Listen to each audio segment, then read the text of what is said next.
یہ کام تھوڑا نہیں بہت مشکل تھا۔ ہادی کو گھسیٹ کر خفیہ کمرے تک لے جانا، اس کے لیے مجھے ہمت کرنی تھی۔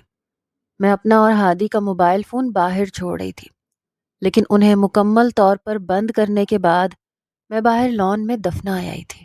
کمرے میں واپس آ کر دونوں پہلوؤں پر ہاتھ دھرے میں اب یہ سوچ رہی تھی کہ کس طرح سے میں اسے کمرے تک لے جاؤں۔ خفیہ کمرے میں ضرورت کا تقریباً سامان میں پہلے ہی پہنچا چکی تھی۔ ہادی مکمل بے ہوش تھا۔ میں نے گہری سانس خارج کرتے ہوئے ایک الوداعی نگاہ پورے کمرے پہ ڈالی۔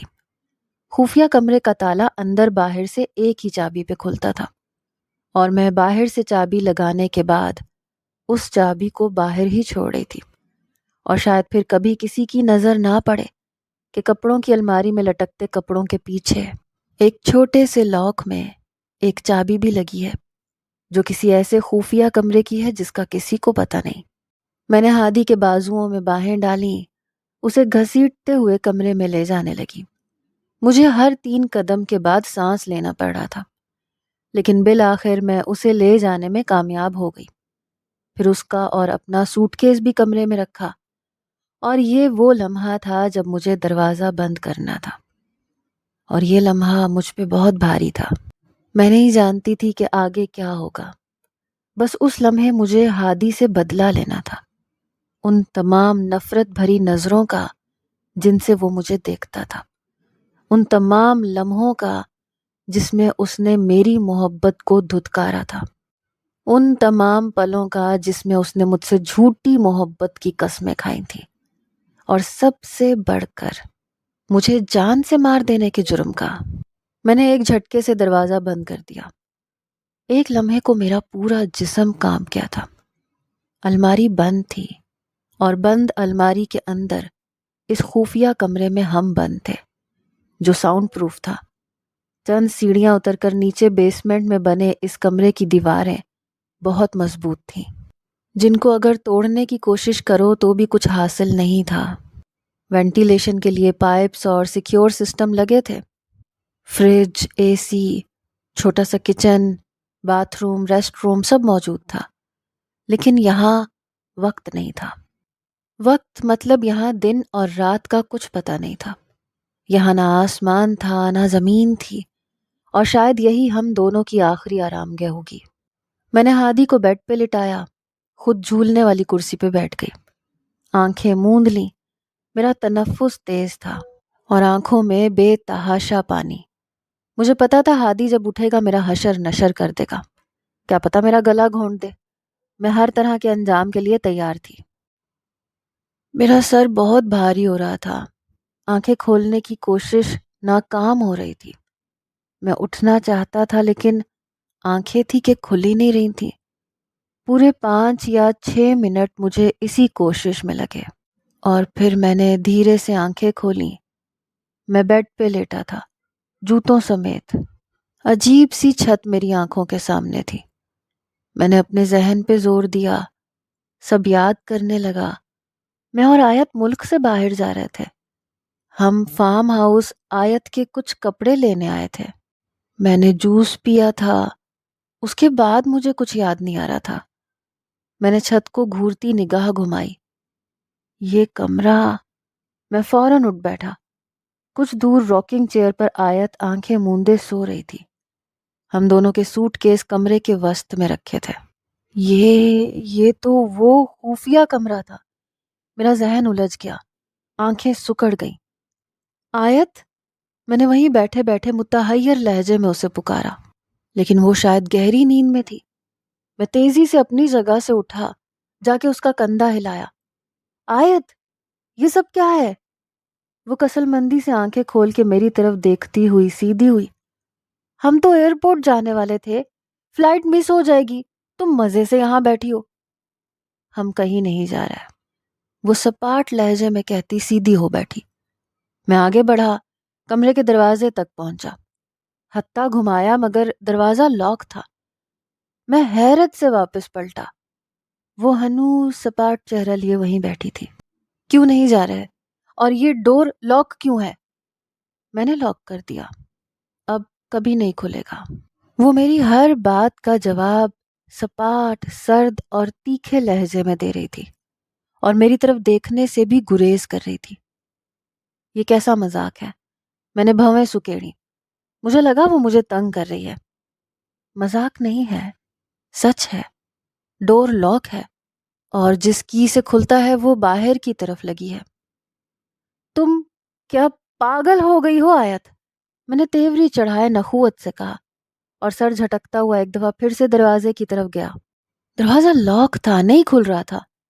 میں نے غصے سے بت بنی آیت کو گھورا، اپنی جیب سے موبائل نکالنے کے لیے ہاتھ ڈالا۔ میری جیب میں موبائل نہیں تھا۔ میں تیز تیز چلتا ہوا بیڈ تک آیا، تکیا، چادر سب کچھ اچھالتا ہوا اپنا موبائل تلاش کرنے لگا، لیکن میرا موبائل کہیں نہیں تھا اور مجھے اچھے سے یاد تھا موبائل میری جیب میں تھا۔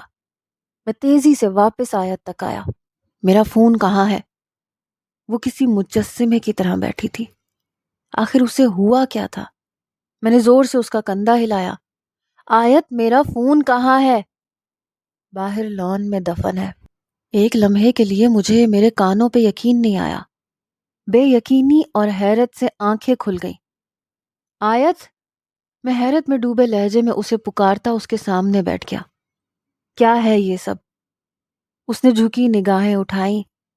پہلی دفعہ براہ راست میری آنکھوں میں دیکھا۔ اس کی آنکھیں عجیب طرح کی ہو رہی تھیں۔ انتقام ہے، وہ سپاٹ لہجے میں کہتی، استہزائیہ مسکرائی، زخمی سی مسکراہٹ۔ مجھے کچھ عجیب سا لگا، اس لیے میں کچھ بول نہیں سکا۔ وہ پھر سے بولی، کتنے پریشان ہونا تم، چلو تمہاری پریشانی دور کر دیتی ہوں، بیٹھو یہاں۔ اس نے مجھے کچھ دور رکھے کاؤچ پہ بیٹھنے کا اشارہ کیا۔ میں کچھ نہ سمجھی اور کچھ حیرت میں اٹھ کے کاؤچ پہ بیٹھ گیا۔ ہادی، مجھے پتہ چل گیا ہے کہ تم مجھ سے محبت نہیں کرتے ہو اور مجھے اغوا کروانے، قتل کروانے والا کوئی اور نہیں تم تھے۔ وہ سپاٹ لہجے میں کہتی دھماکے کر رہی تھی۔ میرے اعصاب چوکنے ہوئے، دل پوری رفتار سے دھڑکنے لگا۔ میں اگر چاہتی تو یہ سب کچھ اسی دن نانا ابی کو بتاتی اور وہ اسی وقت تمہیں شوٹ کر دیتے۔ اس نے ناک چڑھایا اور دانت پیسے۔ تو بتایا کیوں نہیں؟ میں کسی ٹرانس میں خوف کے زیر اثر تھا، کیونکہ میں تم سے خود بدلہ لینا چاہتی تھی، اور یہ میرا بدلہ ہے ہادی۔ ہم ہمیشہ ہمیشہ کے لیے اس کمرے میں بند ہو گئے ہیں، کبھی بھی نہ نکلنے کے لیے۔ مجھے اس کی بات سن کر حیرت کا شدید جھٹکا لگا۔ میں ایک دم سے اپنی جگہ سے اٹھ کھڑا ہوا۔ تم پاگل ہو کیا؟ کی دو مجھے ڈور کی۔ نہیں ہے میرے پاس۔ جھوٹ مت بولو، کی دو مجھے ابھی اور اسی وقت۔ تمہاری حالت ٹھیک نہیں ہے، ایسے مذاق اچھے نہیں ہیں۔ مجھے کچھ نہیں ہوا، میں تمہارے بچے کی ماں نہیں بننے والی۔ یہ سب میں نے تمہیں صبور سے نکاح کرنے سے روکنے کے لیے کیا تھا۔ چابی دو مجھے۔ میں ایک دم سے چیخ پڑا۔ پورے کمرے میں میری گرجدار آواز گونجی، لیکن ایک سیکنڈ کے توقف کیے بغیر وہ میرے ہی انداز میں چیخی، تم سمجھ رہے ہو میں جھوٹ بول رہی ہوں تو خود تلاش کر لو، چابی نہیں ہے یہاں۔ میں ایک دم سے پلٹا اور پاگلوں کی طرح ہر جگہ چابی تلاش کرنے لگا۔ بیڈ پہ، سائیڈ میز، الماری کے دراز، ہم دونوں کے سوٹ کیس، اس کا پرس، میں ہر چیز کو پاگلوں کی طرح بکھیر رہا تھا، اور وہ سکون سے بیٹھی مجھے دیکھ رہی تھی، ایسے جیسے میری تڑپ سے لطف اندوز ہو رہی ہو۔ میں اب پردے، کاؤچ کے کشن، کچن کے کیبن، ہر جگہ دیکھ رہا تھا۔ مجھے چابی کی شکل اچھی طرح یاد تھی۔ وہ چھوٹے سائز کی عجیب سی چابی تھی جس کی شکل پرانی طرز کی چابیوں سے ملتی تھی۔ ہر جگہ دیکھ لینے کے بعد میں پاگلوں کی طرح اس کے پاس آیا، ایک جھٹکے سے اسے کھڑا کیا اور اس کی تلاشی لینے لگا۔ چابی اس کے پاس بھی نہیں تھی۔ میں نے پوری قوت سے اس کا بازو دبوچا۔ تم میرا دماغ خراب کر رہی ہو، باہر نکالو مجھے اور بتا دو سب کو جو بتانا ہے۔ میں کسی انجام سے نہیں ڈرتا۔ ہاں، میں تم سے محبت نہیں کرتا، میں نے کبھی تم سے محبت نہیں کی۔ میں صرف اور صرف صبور سے پیار کرتا ہوں اور اسی سے شادی کرنا چاہتا تھا۔ لیکن تم نے اور تمہارے نانا نے میری زندگی کی ہر خوشی چھین لی، جہنم بنا دی میری زندگی۔ میں غرا رہا تھا اور وہ پرسکون تھی۔ تم سمجھتی ہو میں کچھ نہیں جانتا؟ میں سب جانتا ہوں۔ تم لوگوں نے میری بہن کے سسرال والوں کو ٹریپ کیا۔ میں جہاں جاب کرتا تھا وہاں سے مجھے ریجیکٹ کر دیا جاتا تھا۔ صبور کو قتل تک کروانے کی کوشش کی گئی۔ آخری جملے پر اس کے چہرے کے تاثرات تبدیل ہوئے۔ اس نے بھویں اکٹھی کی۔ صبور کو کس نے قتل کروانے کی کوشش کی؟ تم نے اور تمہارے نانا نے میرے گھر والوں کو ڈرایا، دھمکایا، کیا کچھ نہیں کیا؟ بتاؤ میں کیا کرتا؟ میرے پاس کیا چاہ رہا تھا؟ میں تم سے محبت کرتی تھی۔ وہ میرے چہرے پر آنکھیں گھماتے ہوئے سپاٹ لہجے میں بولی۔ لیکن میں تم سے محبت نہیں کرتا تھا۔ یہ بات تمہیں سمجھ کیوں نہیں آئی؟ میں نے دانت پیسے اور اسے ایک جھٹکا دیا۔ مجھ میں کیا کمی ہے ہادی؟ مجھ میں ایسا کیا تھا کہ پوری دنیا میں تمہیں ایک واحد میں ہی ملا تھا؟ میری ہی زندگی خراب کرنی تھی؟ ہاں، پوری دنیا میں مجھے تم ہی ملے تھے۔ محبت سوچ سمجھ کر نہیں ہوتی۔ مجھے ہو گئی تو اس میں میرا کیا قصور ہے؟ جسے تم محبت کہتی اور سمجھ رہی ہو یہ محبت نہیں ہوتی، یہ صرف جنون اور پاگل پن ہوتا ہے جس میں انسان اور چیزوں کا فرق نہیں رہتا۔ محبت میں سب جائز ہے تو نفرت میں کیوں سب جائز نہیں؟ میں نے بھی جو کیا نفرت میں کیا۔ اگر تم محبت میں سب کر سکتی ہو تو میں نفرت میں سب کچھ کر سکتا ہوں۔ ہاں، میں اس بات سے ایگری کرتی ہوں۔ تم نے نفرت میں مجھے مجرم قرار دیا، اپنے انداز میں سزا دینی چاہیے، مطلب مجھے مارنا چاہا، اور میں نے تمہیں تمہارے اس جرم کی سزا کچھ اس طرح سے دی کہ میں خود بھی مر رہی ہوں۔ اگر میں چاہتی تو میں تمہیں اکیلے اس کمرے میں بند کر دیتی اور ہمیشہ ہمیشہ کے لیے بھول جاتی، لیکن نہیں۔ دیکھو تو، جو سزا تمہیں ملی وہی میں نے خود کو دی۔ انفیکٹ میں نے تو تمہاری یہ خواہش بھی پوری کر دی۔ تم اس کمرے کو میری قبر بنانا چاہتے تھے نا، تو لو، یہ ہم دونوں کی قبر ہوگی۔ وہ چاروں طرف نظریں گھماتے ہوئے استہزائیہ ہنسی۔ تم ایسا نہیں کر سکتی، جھوٹ بول رہی ہو تم۔ میں ایسا کر چکی ہوں ہادی۔ وہ پرسکون تھی اور میرے اعصاب تن گئے۔ پھر میں نے اسے جھنجھوڑ کے سیدھا کیا اور ایک زناٹے دار تھپڑ مارنے کے لیے ہاتھ ہوا میں اٹھایا، لیکن وہ ہوا میں ہی رکا رہا۔ رک کیوں گئے؟ جان سے مارنے کی پلاننگ کر سکتے ہو لیکن ایک تھپڑ نہیں مار سکتے۔ مجھے جان سے مار دو، اب تو تمہارے پاس اچھا موقع ہے۔ دیکھو کچن میں سب ہے، چھری، چاقو، ماچس، جو چاہے کرو، جیسے چاہو مجھے مارو۔ میں نے ایک جھٹکے سے اسے پیچھے دھکا دیا، خود پاگلوں کی طرح دروازے کی طرف پلٹا اور پوری قوت سے دروازہ پیٹنے لگا۔ دروازہ کھولو، کوئی ہے؟ کوئی ہے؟ آواز باہر نہیں جائے گی۔ یہ سارا انٹیریئر اور یہ سب میٹیریل باہر سے آیا تھا۔ ان دیواروں کی لیئر میں ساؤنڈ پروف اور ان بریکیبل گلاس ہے۔ وہ میرے عقب سے سپاٹ لہجے میں بول رہی تھی۔ میں ایک دم پوری قوت سے چلایا، shut up, just shut up. وہ جو بنا رکے بول رہی تھی ایک دم سے چپ ہوئی۔ میں نے لب بھینچے اس کی طرف دیکھا۔ مجھے انجام ڈرا رہا تھا۔ وہ تو واقعی خپتی تھی، اور اگر میں واقعی میں یہاں پھنس گیا۔ میں پلٹا اور 2 لمبے ڈگ بھرتا اس تک آیا اور اس کا گلا دبوچ لیا۔ اس کو کھولنے کا طریقہ بتاؤ جلدی۔ میں اس کے چہرے پہ جھکا ہوا تھا، پوری قوت سے اس کا گلا دبا رہا تھا۔ میں جانتا تھا ایسی نازک اندام اور دولت مند لڑکیاں اتنی سی بھی تکلیف برداشت نہیں کر سکتی۔ اس کا چہرہ سرخ تھا اور وہ اسی طرح گھٹی آواز میں بولی، صرف چابی سے کھل سکتا ہے۔ میں نے اس کے گلے پہ گرفت بڑھائی۔ اس کی آنکھیں سرخ ہو رہی تھیں اور چہرہ زرد۔ 1 سیکنڈ، 2 سیکنڈ، 3 سیکنڈ۔ میں نے اس کو ایک جھٹکے سے چھوڑ دیا۔ وہ ایک تیز سانس کے ساتھ لڑکھڑاتی ہوئی ایک طرف گری اور بے تحاشا کھانسنے لگی۔ میں سر تھام کے بیٹھ گیا۔ مجھے ہر حالت میں جلد از جلد یہاں سے نکلنا تھا۔ میری آنکھوں سے بے تحاشا پانی بہہ رہا تھا اور اس کے ہاتھوں کی سخت گرفت کی تکلیف ابھی تک محسوس ہو رہی تھی۔ مجھے اپنا اکھڑا سانس بحال کرنے میں چند منٹ لگے۔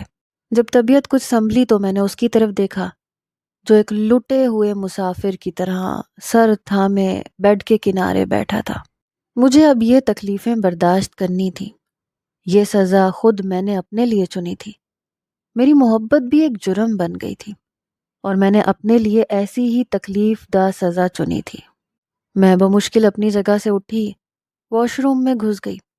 چہرہ دھونے کے بعد جب میں باہر نکلی تو وہ دروازے کا لاک توڑنے میں لگا تھا۔ پتہ نہیں کیا کچھ اکٹھا کر رکھا تھا، انہیں لاک میں پھنسا کے اور مختلف طریقوں سے لاک کھولنے کی کوشش میں لگا تھا۔ کمرے کا حشر نشر ہو گیا تھا۔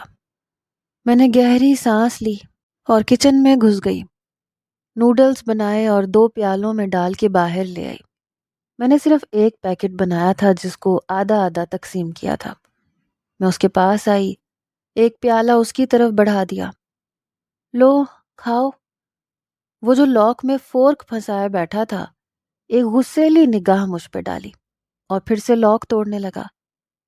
میں چند سیکنڈ یوں ہی پیالہ لیے اس کے سرہانے کھڑی رہی، پھر ایک طرف لگے چھوٹے سے 2 کرسیوں کے ڈائننگ ٹیبل پہ جا بیٹھی۔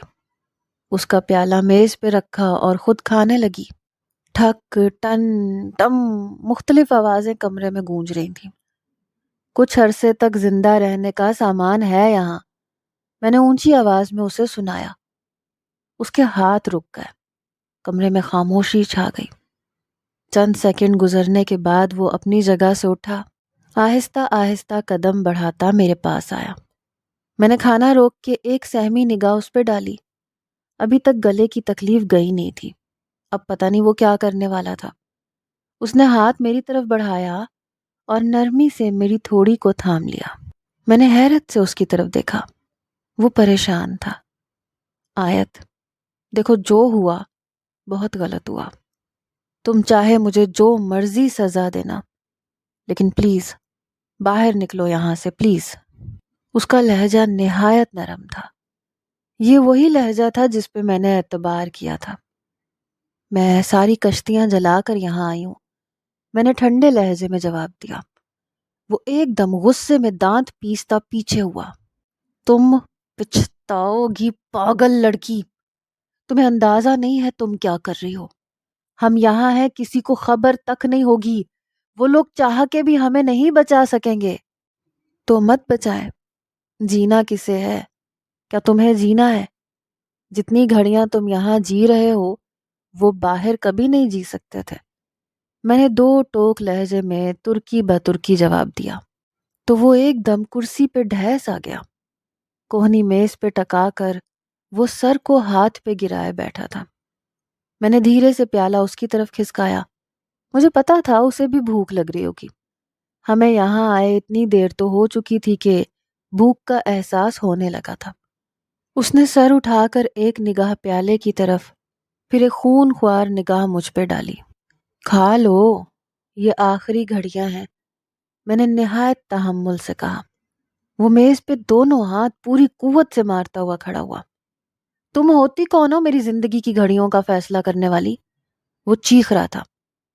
تو تم کون ہوتے تھے میری موت کا دن متعین کرنے والے؟ میں بھی اسی کے انداز میں چیخی تھی۔ وہ لب بھینچے آگے بڑھا، کچھ دور رکھے چاقو کو اٹھائے میری طرف بڑھا۔ یہ لو پکڑو، مجھے مارو، کمرے میں بند کرو اور جاؤ یہاں سے۔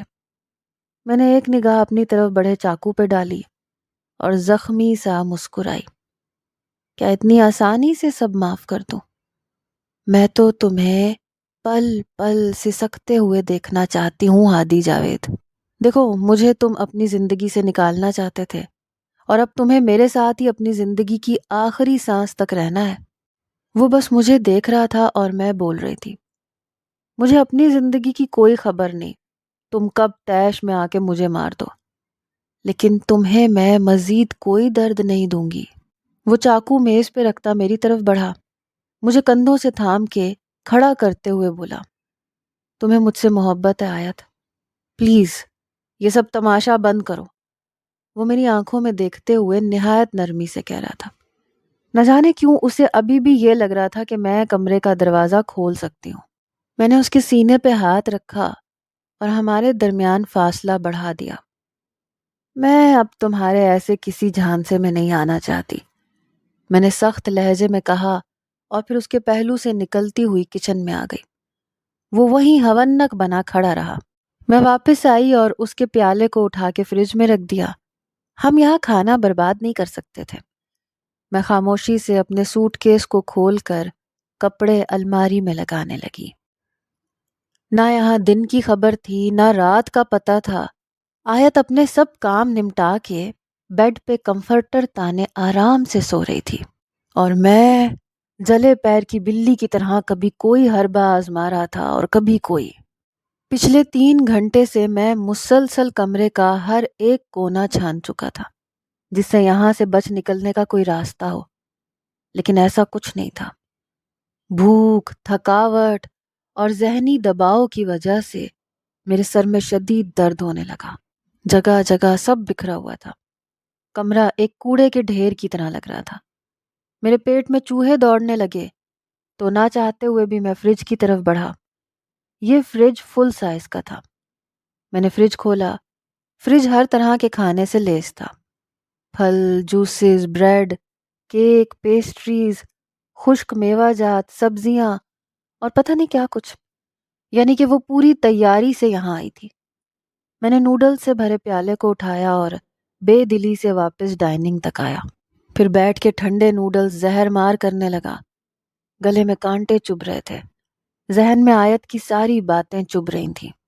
ایسی سزا تو میں نے کبھی سوچی بھی نہیں تھی۔ یہ سب کیسے برداشت کروں گا میں؟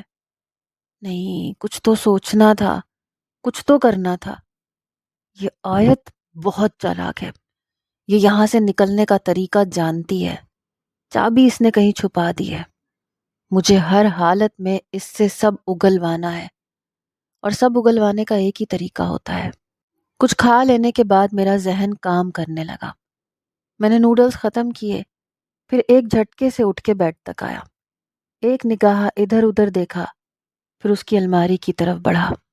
وہاں سے اس کے کچھ دوپٹے لیے اور راکنگ چیئر کو کمرے کے وسط میں رکھا۔ پھر تیز تیز قدم اٹھاتا آیت تک آیا۔ اس کے اوپر سے کمفرٹر اٹھا کے ایک طرف پھینکا۔ وہ ہلکا سا کسمسائی۔ میں نے اس کے بازو کو کھینچا اور اوپر اٹھایا۔ وہ ہڑبڑا کے جاگی۔ ہادی کیا کر رہے ہو؟ ابھی بتاتا ہوں۔ میں اس کی ہر مزاحمت کو ناکام کرتا اسے گھسیٹتا ہوا راکنگ چیئر تک لایا، پھر اس کے دونوں ہاتھ پیچھے کی طرف موڑ کے ایک دوپٹے سے باندھنے لگا۔ کیا کر رہے ہو یہ ہادی؟ وہ پوری قوت سے چیخی۔ میں کوئی بھی جواب دیے بنا اس کے ہاتھ مضبوطی سے باندھنے کے بعد اب اسے کرسی پہ بٹھا رہا تھا۔ وہ سٹپٹا رہی تھی، لیکن میں اس کی ہر کوشش پہ بھاری تھا۔ اس کے پاؤں باندھنے کے بعد میں نے اسے پوری طرح راکنگ چیئر سے باندھ دیا۔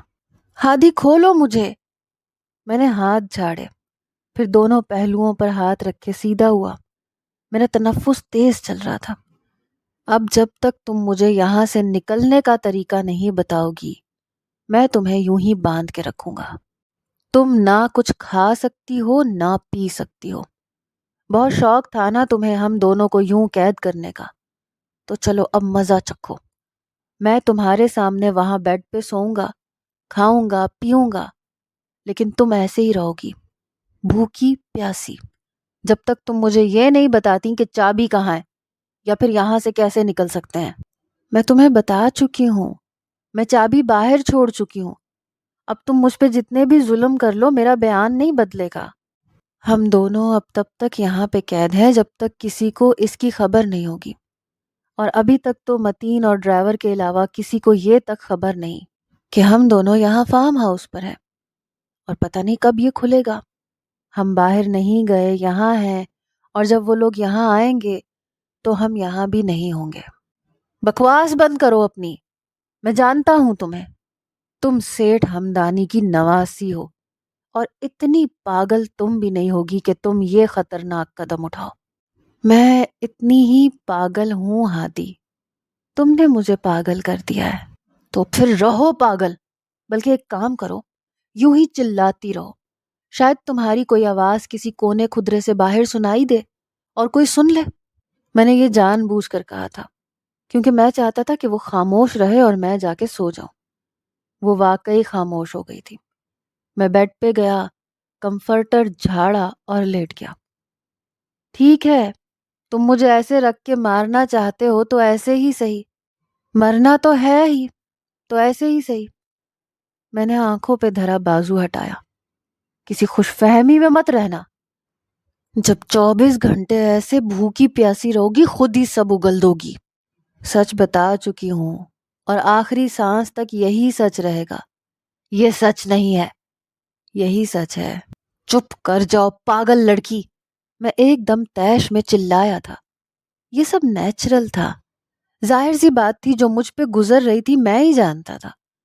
وہ خاموش ہو گئی، اس کے بعد نہیں بولی، اور میں یوں ہی کن پٹی دباتا نہ جانے کب نیند میں چلا گیا۔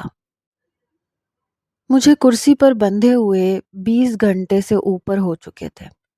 ان گھنٹوں میں وہ ایک لمبی نیند لے چکا تھا، شاور لے چکا تھا، 2 بار کھانا کھا چکا تھا، اس سب میں کئی بار دروازے کے تالے کو توڑنے کی کوشش کر چکا تھا، اور اب مزے سے بیڈ پر ٹانگے پسارے ٹی وی دیکھ رہا تھا۔ وہ پچھلے 3 گھنٹوں سے ٹی وی پہ نیوز سن رہا تھا۔ ظاہر سی بات تھی، اس کمرے میں بند ہونے کے بعد سب سے بڑا تجسس باہر کے حالات کے بارے میں جاننے میں تھا، اور ادھر میری حالت ہر گزرتے پل کے ساتھ بد سے بدتر ہوتی جا رہی تھی۔ میرا گلا خشک تھا، جسم بھوک، پیاس اور مسلسل ایک ہی حالت میں بندھے رہنے کی وجہ سے نڈھال ہو رہا تھا۔ میں ہر 10 یا 15 منٹ بعد اسے یہ بتا رہی تھی کہ میں سچ کہہ رہی ہوں، میرے پاس چابی نہیں ہے، اور وہ ڈھیٹ بنا بیٹھا رہتا۔ میں چیخ چیخ کے خود ہی چپ ہو جاتی۔ اب تو بھوک پیاس کی وجہ سے آواز بھی نہیں نکل رہی تھی۔ ہادی، پلیز مجھے کھولو، میں سچ کہہ رہی ہوں، میرے پاس چابی نہیں ہے، میں مر جاؤں گی ہادی، اور اگر میں ابھی مر گئی تو مشکل تمہارے لیے ہوگی، تمہیں میری ڈیڈ باڈی کی بدبو کے ساتھ زندہ رہنا پڑے گا، جیسے کہ میں تمہیں جانتا نہیں ہوں۔ میں تمہیں اچھے سے جانتا ہوں آیت بی بی، سچ بتاؤ اور میں دروازے کے ساتھ ساتھ تمہیں بھی کھول دوں گا۔ ٹی وی چینل بدلتے ہوئے وہ نہایت پرسکون اور ڈھیٹ پن سے کہہ رہا تھا، پتہ نہیں تم یقین کیوں نہیں کر رہے ہو، میں سچ کہہ رہی ہوں۔ کہہ رہی ہوگی، پر مجھے صرف وہی سننا ہے جو میں چاہتا ہوں۔ بھلا میں وہ سب کیسے کہوں جو مجھے پتہ ہی نہیں ہے؟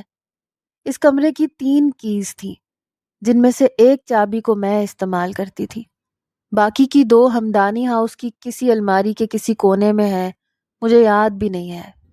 تم جھوٹ بول رہی ہو، ایک چابی کے علاوہ اس کمرے کا کوئی تو ایسا راز ہوگا جو صرف تمہیں پتہ ہے، اور اگر تم یہ سمجھتی ہو کہ میں تمہاری طرح کا خود غرض اور بے حس ہوں کہ خود اس کمرے سے نکل جاؤں گا اور تمہیں یہاں مرنے کے لیے چھوڑ دوں گا، تو یہ غلط ہے۔ میں تمہیں ساتھ لے کے باہر نکلوں گا۔ میں ایسا کوئی راز نہیں جانتی ہوں، تم جانتی ہو، لیکن ابھی بھی اکڑ اور خود غرضی میں ہو۔ کچھ گھنٹے اور ایسے ہی رہو، دیکھنا ساری اکڑ اس راز سمیت باہر نکل آئے گی۔ ویسے میں یہ فلم دیکھنے جا رہا ہوں، اور اتنی دیر تمہارے منہ پہ ٹیپ لگانی پڑے گی تاکہ تم میرا دماغ کم کھاؤ اور ذہن پہ زیادہ زور ڈالو، اور یاد کرو کہ ایسا کیا ہے اس کمرے میں جو ہمیں باہر نکال سکے اور تم اس قید سے آزاد ہو سکو۔ وہ ٹی وی اسکرین کو پاز کرتے ہوئے اپنی جگہ سے اٹھا جہاں نیٹ فلکس پر وہ ایک فلم منتخب کر چکا تھا۔ ہادی، مجھے چکر آ رہے ہیں، اور جو چکر تم مجھے دے چکی ہو ان کا کیا؟ ہاں؟ وہ ایک دراز میں سے ٹیپ نکال کر میری طرف بڑھ رہا تھا۔ مجھے پانی کے 2 گھونٹ تو پلا سکتے ہو نا؟ نہیں، بالکل نہیں۔ تم مجھ پہ رحم نہیں کر سکتی تو میں تم پہ کیوں کروں؟ انتہائی صفاقی سے نفی میں سر ہلا کر وہ اب میرے منہ پہ ٹیپ چپکا رہا تھا۔ میں مسلسل ہل رہی تھی، بولنے کی کوشش کر رہی تھی، لیکن وہ تو صفاق ہو گیا تھا۔ فلم کا مزہ تو پاپ کارن اور کولڈ ڈرنک کے ساتھ آئے گا، کیا خیال ہے؟ اس نے استہزائیہ مسکراتے ہوئے میرے گال تھپ تھپائے اور سیدھا ہوا۔ میں نفی میں سر ہلا رہی تھی۔ وہ مڑا اور ایک دم پھر سے میری طرف گھوم گیا۔ کچھ سوچتے ہوئے پھر سے میرے قریب آیا، کرسی کو موڑ دیا۔ ہاں، تمہارا فوکس صرف یہ سوچنے پہ ہونا چاہیے کہ یہ دروازہ اب کیسے کھلے گا، اس لیے تمہارے کانوں میں روئی ٹھونس کر تمہارا رخ دیوار کی طرف موڑ دیتا ہوں۔ اس نے میرے کانوں میں روئی ٹھونسی، میرا رخ دوسری طرف کر دیا۔ اب مجھے ٹی وی اسکرین نظر نہیں آ رہی تھی۔ میں نہیں جانتی تھی اب مجھے اور کتنے گھنٹے یوں ہی بندھے رہنا تھا۔ مجھے اب سامنے دیوار نظر آ رہی تھی اور مدھم سی آوازیں۔ وہ ہر دفعہ میرے ہاتھوں، ٹانگوں اور کمر کی گانٹھ کو اور زیادہ سختی سے کھینچ دیتا تھا۔ میرے اعصاب شل ہونے لگے تھے۔ مجھے اسی حالت میں 24 گھنٹوں سے اوپر ہونے والے تھے، اور ہادی تو جیسے مجھے بھول ہی گیا تھا۔ آہستہ آہستہ میرا ذہن غنودگی میں جا رہا تھا۔ یہ وہ وقت تھا جب میں بے اختیار رونے لگی اور مجھے اپنے کیے پر پچھتاوا ہونے لگا۔ میں جس موت کو بہت آسان سمجھ رہی تھی وہ بہت تکلیف دہ تھی۔ پیاس کی شدت میرے دل کی رفتار کم کر رہی تھی، اور میری زندگی کا گزرا ہر لمحہ میری آنکھوں کے سامنے سے گزرنے لگا۔ اپنی ہر غلطی، ہر گناہ کا احساس شدت سے ہونے لگا۔ ہادی کے ساتھ کی گئی زیادتیاں میرے ذہن میں گردش کرنے لگیں۔ میرے گناہ اس کی ایک خطا سے کہیں زیادہ تھے۔ میں نے اسے بے بس اور مجبور کر دیا تھا۔ نانا ابی نے مجھے خود غرض بنا دیا تھا۔ میں دولت کو ایسی طاقت سمجھنے لگی تھی جس سے میں سب کچھ حاصل کر سکتی ہوں۔ میں رشتوں کو خریدنا چاہتی تھی، لیکن میں یہ کیوں بھول گئی کہ جس دولت سے میں اپنی ماں کو واپس نہیں لا سکی، اپنے باپ کو دوسری شادی کر کے زندگی بسانے اور مجھے فراموش کرنے سے روک نہیں سکی، تو اس دولت سے میں ہادی کے دل کو کیسے تسخیر کر سکتی تھی؟ نانا ابی، آپ جھوٹ بولتے تھے۔ دولت سب کچھ نہیں ہوتی۔ میری آنکھیں جلنے لگی تھیں جن سے لگاتار آنسو بہہ رہے تھے۔ تو آیت ہادی جاوید، یہ ہیں تمہاری زندگی کے آخری پل۔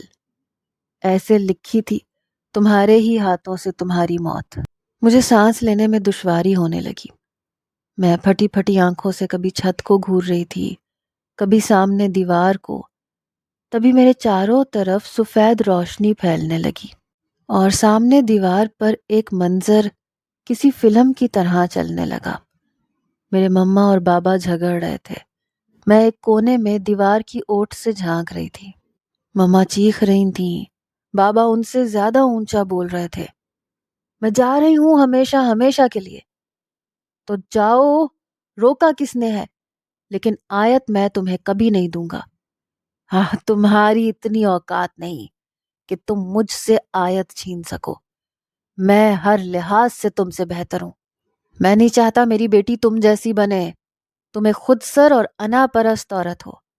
میں اپنی بیٹی کی تربیت اپنے انداز سے کروں گا۔ تم جاؤ اپنے اس باپ کے پاس جس کی دولت پہ تمہیں بہت ناز ہے۔ ہاں، جا رہی ہوں، اور اب کبھی نہیں آؤں گی۔ میں بھی تم سے کوئی تعلق نہیں رکھنا چاہتا۔ میں تمہیں طلاق دیتا ہوں، طلاق دیتا ہوں، طلاق دیتا ہوں۔ یہ منظر اور یہ الفاظ میرے ذہن میں نقش ہو چکے تھے۔ یہ میری وہ یاد تھی جو بہت کڑوی ہونے کے باوجود بہت گہری تھی، اور شاید اسی لیے میری آخری سانسیں اسی یاد کے ساتھ ختم ہو رہی تھیں۔ آیت ایک خود غرض، خود سر، بے حس اور کافی حد تک ذہنی مریض لڑکی تھی۔ مجھے یوں اپنے ساتھ لے کر ایک کمرے میں بند ہو جانا اس کی کوئی محبت نہیں تھی، بلکہ ایک جنون اور مجھے پانے کی ضد تھی۔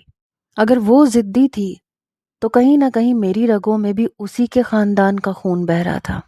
اس کی بہت منت سماجت کے باوجود میں نے اسے نہیں کھولا تھا، اور پاپ کارن کے ایک بڑے سے باؤل کے ساتھ فلم دیکھنے لگا۔ ایک ٹی وی ہی تھا جو میرا دھیان بٹا رہا تھا۔ ایک فلم کے بعد میں فوراً دوسری فلم شروع کر چکا تھا، اور یوں ہی ٹی وی دیکھتے دیکھتے کب میری آنکھ لگی مجھے خبر نہیں ہوئی۔ میں شاید مسلسل 12 گھنٹے سوتا رہا۔ یہاں باہر کی نسبت زیادہ نیند آتی تھی۔ اس کی وجہ شاید مصنوعی طریقے سے ملنے والی آکسیجن تھی۔ میں جب سو کر اٹھا تو ٹی وی یوں ہی چل رہا تھا اور پاپ کارن کا باؤل بیڈ پہ اوندا پڑا تھا۔ میری پہلی نگاہ آیت پر ہی گئی، جو گردن ایک طرف ڈھلکائے ہوئے تھی، شاید سو رہی تھی۔ میں نے بیڈ پہ سے پاپ کارن کو سمیٹا، باؤل میں ڈالا، یوں ہی پاؤں گھسیٹتا اس کے پاس چلا آیا۔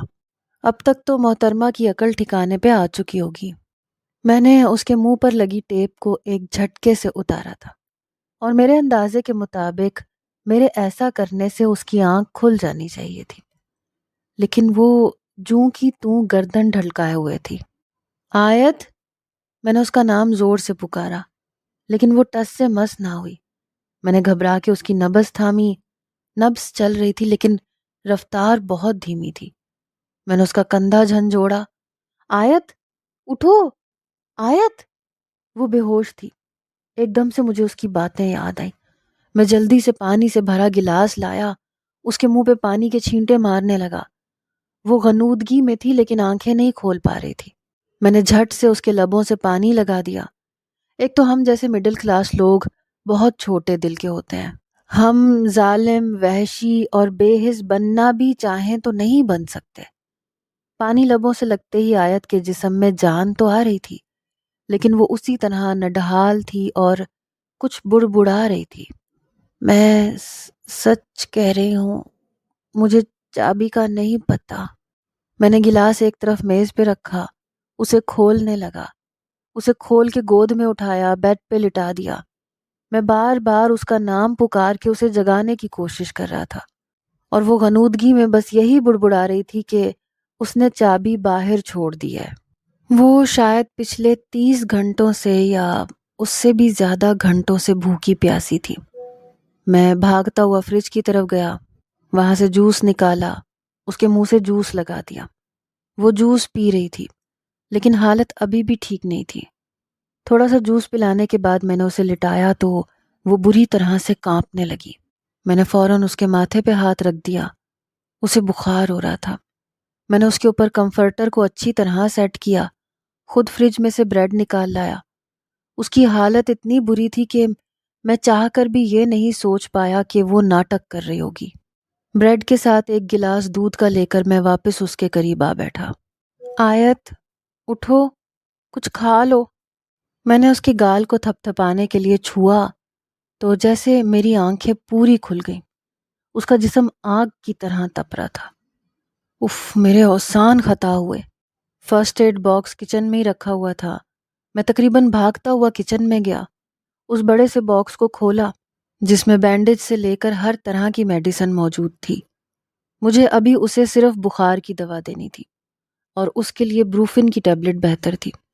بڑی مشکل سے گولی کو پیس کے میں نے اس کو دوا دی۔ میں سمجھ چکا تھا کہ اس کی یہ غنودگی بخار کی وجہ سے ہے۔ میڈیسن دینے کے بعد اب مجھے اس کے اٹھنے کا انتظار کرنا تھا۔ میں ٹی وی چلا کے بیٹھ گیا۔ میری آنکھ کھلی تو حواس میں آنے پر شدید حیرت ہوئی۔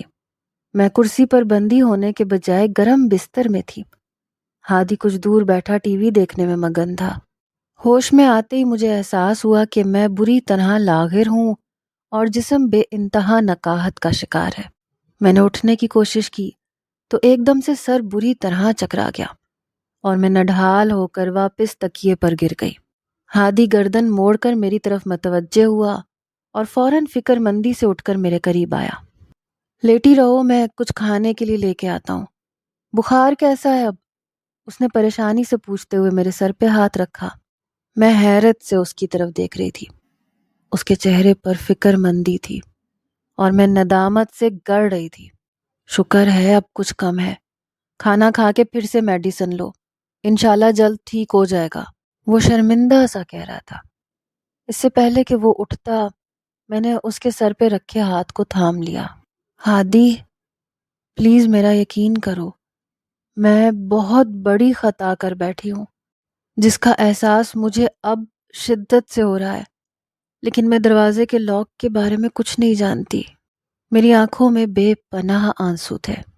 وہ ایک دم سے ساکت ہوا، براہ راست میری آنکھوں میں دیکھا۔ میری آنکھوں سے متواتر آنسو بہہ رہے تھے اور میرے ہاتھ کانپ رہے تھے۔ تم نے بہت بڑی غلطی کر دی آیت، تم ایک دفعہ مجھ سے بات تو کرتی، میں خود اپنا آپ تمہارے حوالے کر دیتا، کیونکہ تمہیں قتل کروانے کا منصوبہ بنا کے میں نے بھی بہت بڑا گناہ کیا تھا، اور میں اس کے لیے پھانسی پہ بھی چڑھ جاتا۔ کیوں؟ تم اکیلے کیوں سزا کے حقدار ہوتے؟ اس جرم کی شروعات میری وجہ سے ہوئی تھی۔ تم نے صحیح کہا، میں نے اپنی خود غرضی، جنون اور دولت کے غرور میں تمہاری زندگی برباد کر دی۔ مجھے معاف کر دو ہادی، میں نے بہت گناہ کیے ہیں، مجھے تو میرا اللہ بھی معاف نہیں کرے گا۔ میں ہاتھ جوڑے اس سے کہہ رہی تھی، اور وہ سر جھکائے ایک تھکے ہارے مسافر کی طرح بیٹھا تھا۔ ہادی، میں تم سے محبت کرتی تھی، لیکن تمہیں ہر قیمت پر حاصل کرنے کا جنون میرے ذہن میں نانا ابی نے پیدا کیا تھا۔ انہوں نے مجھے بتایا کہ دلوں کو تسخیر کرنے کے بجائے خریدنا زیادہ آسان ہے۔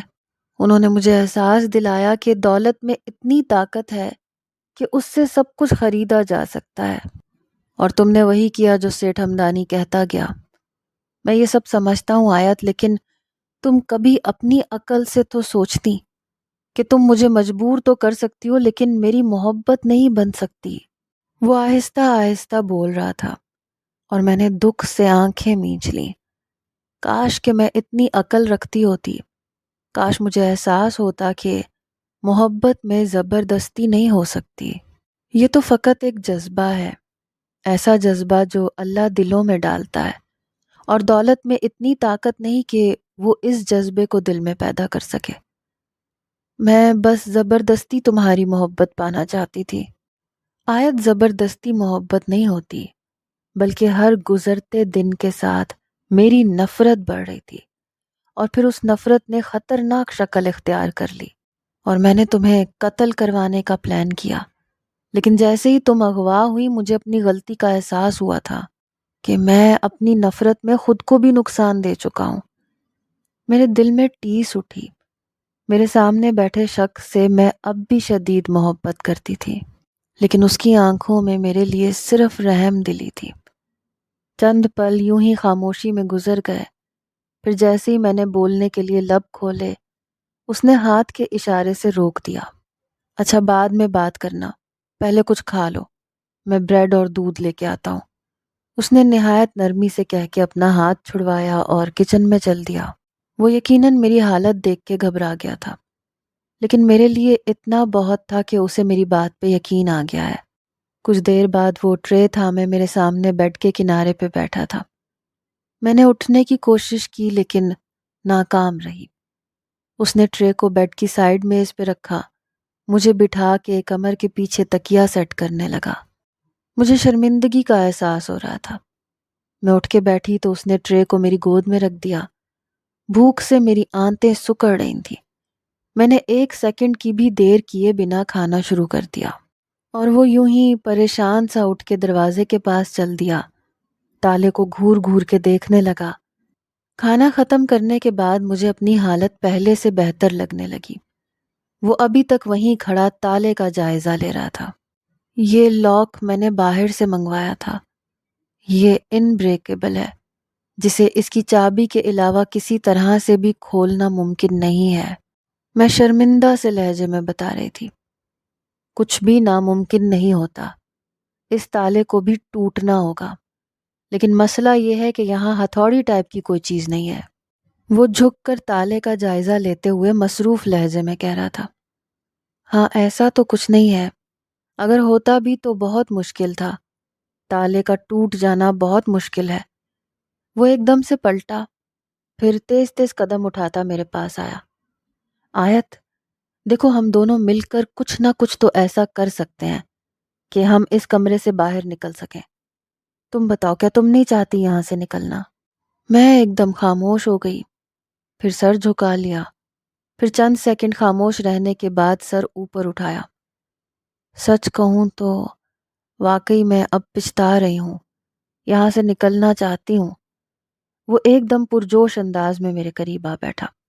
ہاں تو ٹھیک ہے نا، ہم دونوں مل کے ایسا کر سکتے ہیں، کچھ تو ایسا ہوگا نا جو پاسبل ہو، ہم ہر کوشش کریں گے، دن رات کریں گے۔ میں نے آہستگی سے سر ہلایا۔ گڈ، ابھی تم دوا کھا کے ریسٹ کرو، میں اتنی دیر میں کچھ ایسا تلاش کرتا ہوں جس سے ہم یہ لاک توڑ سکیں۔ اس نے مجھے اطرافی میز پہ سے دوا اٹھا کے دی اور گلاس میں پانی بھر لایا۔ مجھے اس کی یہ توجہ اچھی لگ رہی تھی۔ میں جانتی تھی کہ یہ محبت نہیں ہے، لیکن اتنی تکلیف سہنے کے بعد یہ توجہ اور خیال بھی کم نہیں تھا۔ میں نے دوا کھائی اور لیٹ گئی اور وہ کمرے کو سمیٹنے لگا۔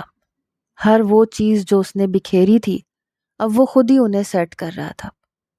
میں اسے دیکھتی رہی، اسی حالت میں نیند میں چلی گئی۔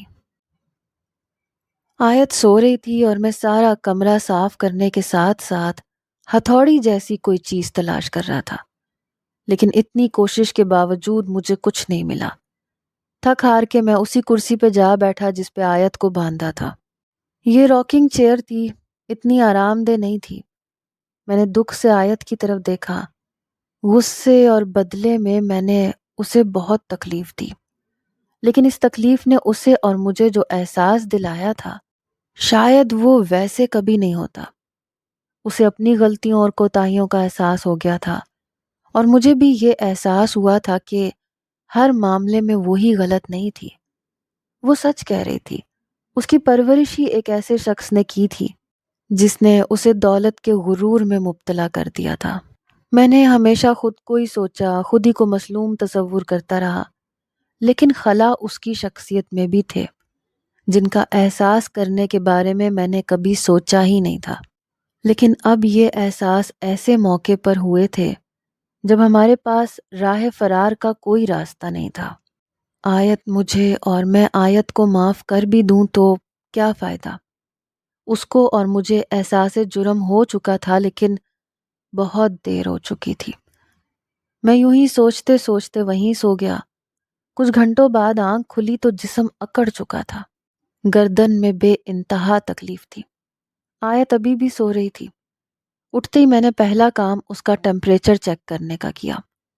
اس کا بخار اتر چکا تھا۔ میرا ماتھا چھونے پہ وہ بھی اٹھ گئی۔ گڈ مارننگ، میں نے دوستانہ انداز میں مسکرا کے کہا۔ میں یہ بات جان چکا تھا کہ اس مصیبت کی گھڑی میں ہمیں ایک دوسرے کے ساتھ مل کے ہمت کرنی ہوگی۔ کیسے پتہ یہ صبح ہے؟ وہ حیران ہو کے پوچھ رہی تھی۔ اندازہ لگایا ہے، ویسے ٹی وی سے پتہ چل سکتا ہے کہ کیا وقت ہے اور کیا تاریخ ہے۔ میں بات کرتا ہوا آگے بڑھا اور ٹی وی چلا کر کوئی نیوز چینل تلاش کرنے لگا، کیونکہ اکثر نیوز چینل پر ہی نیچے تاریخ اور دن بتایا جاتا ہے۔ میں نے جیسے ہی نیوز چینل پر اسکرین کو روکا، وہاں نیچے چلتی خبر نے ہم دونوں کو چوکس کر دیا۔ سیٹھ ہمدانی کی نواسی اور داماد پچھلے 3 دن سے لاپتہ ہیں۔ وہ ملک سے باہر جانے والے تھے لیکن ایئرپورٹ پر نہیں پہنچ پائے۔ گارڈ اور ڈرائیور سے تفتیش جاری ہے۔ آیت اٹھ کے بیٹھ چکی تھی۔ میں اب تیزی سے باقی چینل بدل رہا تھا۔ ایک چینل پر سیٹھ ہمدانی کسی اینکر کے مائک میں بول رہا تھا، ایک حملہ پہلے میری نواسی پر ہو چکا ہے۔ میں اس پر خاموش رہا، لیکن اب کی بار میں خاموش نہیں بیٹھوں گا۔ میں جانتا ہوں یہ کون ہے جو بار بار میرے دل پہ وار کر رہا ہے۔ آیت میرا دل ہے، اور اس کے لیے میں اپنے ہر دشمن کو تہس نہس کر دوں گا۔ مطلب نانا ابھی کو خبر ہو چکی ہے۔ وہ خود ساختہ سرگوشی کر رہی تھی، لیکن آواز مجھ تک پہنچ چکی تھی۔ ہاں تو یہ تو اچھی بات ہے نا، اب وہ جلد ہمیں تلاش کریں گے اور دیکھنا ہم کچھ دنوں میں ہی باہر ہوں گے۔ میں پرجوش تھا، مجھے امید کی کرن نظر آنے لگی۔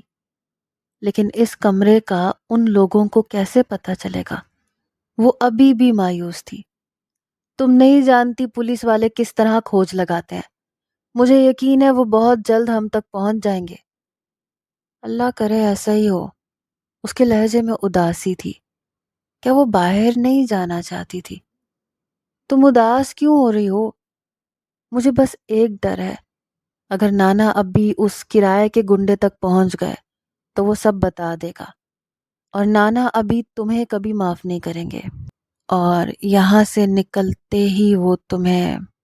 وہ خوفزدہ لگ رہی تھی۔